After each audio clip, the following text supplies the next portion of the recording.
आइए दोस्तों देखते हैं इस प्रश्न में क्या दिया हुआ है। इस प्रश्न में दिया हुआ है निम्न परिपथ में धारा I, I1, I2 की गणना कीजिए।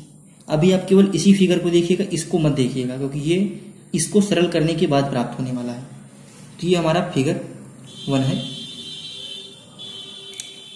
अब देखिए आप, इसमें ये 2 और ये 6 किस क्रम में है?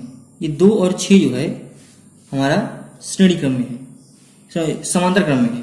तो हम लिख सकते हैं 2 ओम व 6 ओम समांतर क्रम में है, समांतर क्रम में हैं। तो इसलिए हम क्या करेंगे, 1 में R1 बराबर 1 में R2 प्लस 1 में, तो इसे अगर हम एक बार कर लेंगे तो हमारा मान आ जाएगा 6, 3 प्लस 1 4 में 6, 3 2 में 3। तो हमारा R डैश का मान आ जाएगा क्या, 3 में 2 मतलब 1.5 ओम। ये किसका मान आ गया, इस इतने में प्रतिरोध का मान आ गया कितना, 1.5 ओम। अब इसका मान कितना हो गया, 1.5। देखिए दूसरे फिगर में क्या दिया हुआ है, 1.5। इसी को हमने इस इतने को सॉल्व करके 1.5 कर दिया। अब 1.5 और 1 किस क्रम में है, तो फिर हम आगे लिखेंगे कि 1.5 व 1 ओम श्रेणी क्रम में है, श्रेणी क्रम में है। तो क्या होता है, R डैश बराबर R1 प्लस R2। तो क्या है 1.5 प्लस 1, तो कितना हो जाएगा 2.5। R डैश का मान कितना आ गया, 2.5 आ गया। अब हमको R दोनों का मान पता चल गया है। R डैश का मान पता चल गया है, जो पूरे परिपथ का प्रतिरोध है, पूरे परिपथ का जो प्रतिरोध है वो हमारा R डैश पता चल चुका है कितना, 2.5। और हमें ज्ञात क्या करना है, हमें I1 और I2 का मान ज्ञात करना है। तो पहले हम क्या करेंगे कि परिपथ में प्रवाहित धारा, पहले हम कुल परिपथ में प्रवाहित धारा ज्ञात कर लेंगे। कुल परिपथ में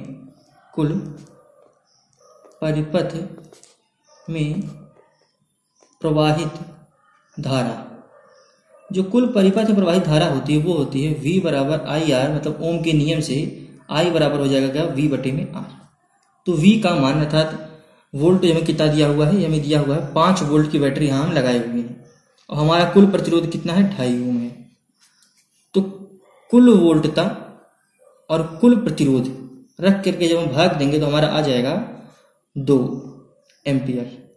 तो इसका मतलब हम ये कह सकते हैं, अगर ये पूरे परिपथ का, अगर ये जो है धारा है, अगर ये पूरे परिपथ की धारा 2 ओम है, तो हम इसे ऐसे भी कह सकते हैं कि I1 plus I2 is equal to 2 ampere. ये भी हम कह सकते हैं और इसे समीकरण 1 भी मान सकते हैं। तो आप जानते होंगे कि ओम के नियम से होता है V बराबर IR, तो हम कह सकते हैं I बराबर V में R। तो I1 बराबर V में R।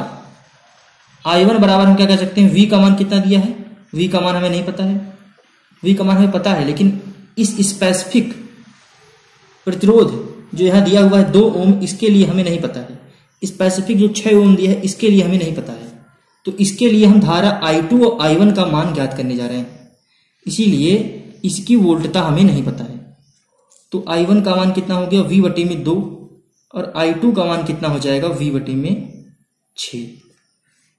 तो इसे हम भाग दे देंगे, I1 I2 को भाग देने पर क्या होगा, I1 में I2 हो जाएगा V में 2 V में 6।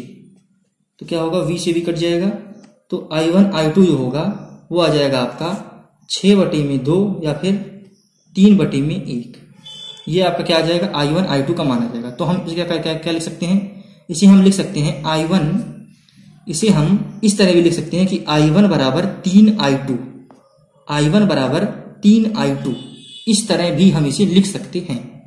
तो अगर हम इसे I1 बराबर I2 लिख दें तो समीकरण 1 व 2 से इसे हम समीकरण 2 बना देते हैं, तो हो जाएगा क्या, समीकरण 1 व 2 से, समीकरण 1 व 2 से क्या हो जाएगा, समीकरण 1 में क्या था, I1 plus I2 is equal to 2 ohm आप जान रहे थे। तो I1 का मान अब कितना आ गया है 3I2।